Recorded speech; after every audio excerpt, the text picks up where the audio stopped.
Hi, and welcome to our learning lab on heat transfer. I hope that you can find materials around your house to come up with your own model, but here's an example of one using just some very basic materials.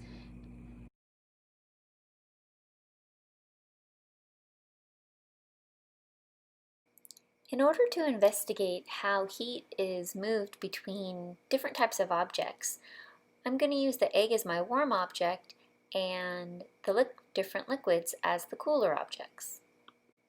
As I'm thinking about designing my experiment, I want to keep in mind that the only thing I want to be different between the conditions is the type of liquid, and I want everything else to be the same to make it a fair test.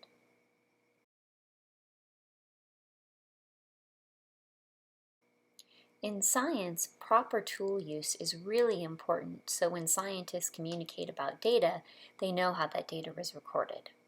So as you're doing science at home, it's important that you understand how to use your tool properly. So let's have a look how to do that. So we zoomed in on the left side of the thermometer because that is the Celsius side. Scientists use a system of units called SI units, which are international units agreed upon by all scientists in the world.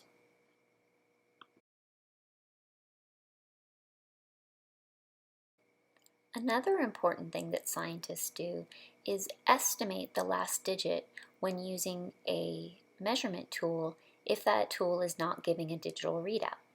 So in this case, our thermometer is not giving a digital readout, so we need to estimate that last number.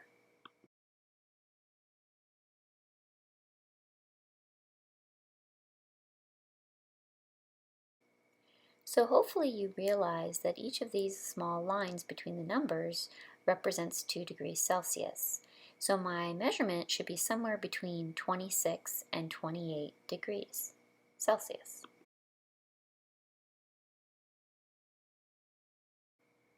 So most likely the measurement that you recorded at the beginning is not the exact measurement that you just recorded now.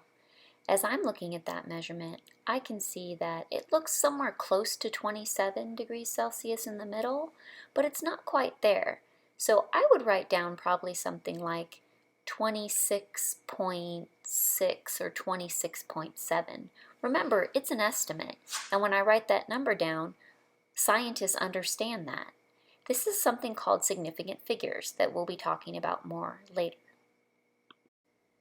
So what you're going to be seeing next in the video is a series of pictures taken of the different liquids containing the warm egg at different time intervals so that you can use what you've learned to record their temperatures.